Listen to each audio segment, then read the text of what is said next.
உண்மை வழி நடந்திடும் உத்தமனுக்கென்றும் கர்த்தர் துணை. உண்மை வழி நடந்திடும் உத்தமனுக்கென்றும் கர்த்தர் துணை. கண்கள் அவன் மீது வைத்திடுவார், கருத்தாய் காத்திடுவார். கண்கள் அவன் மீது வைத்திடுவார், கருத்தாய் காத்திடுவார். கர்த்தரை நம்பியே ஜீவிப்போம், கவலை கஷ்டங்கள் தீர்ந்திடும்.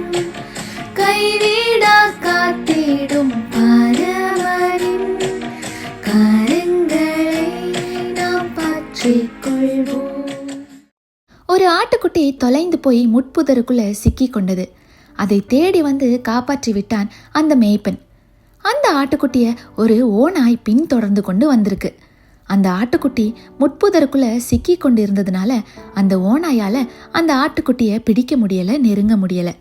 நாமும் நம் வாழ்க்கையில் சில கட்டங்கள்ல ஒரு முட்புதருக்குள்ள சிக்கி கொண்டிருக்கிறது போல இருப்போம். வெளியே வர முடியாம, நகர முடியாம சிக்கி கிடக்கிறது போல உணர்வோம். ஏன் ஆண்டவரை என்னை இப்படி முடக்கி போட்டிருக்கீங்க அப்படின்னு ஆண்டவரை நோக்கி கேட்போம். ஆனா ஆண்டவர் நம் வாழ்க்கையில செய்யும் காரியங்கள் ஒவ்வொன்றுக்கும் பின்னாடி நிச்சயமா ஒரு திட்டம் இருக்கும். அந்த ஆட்டுக்குட்டி அந்த முட்புதருக்குள்ள சிக்கி கிடக்காம இருந்தா அந்த ஓநாய்க்கு இரையாயிருக்கும்.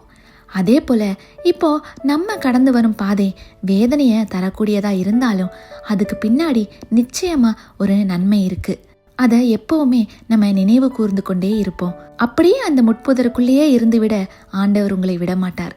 நிச்சயமா உங்களை வெளியே கொண்டு வருவார், அற்புதம் செய்வார். கர்த்தர் உங்களோடு இருப்பாராக. ஆமேன்.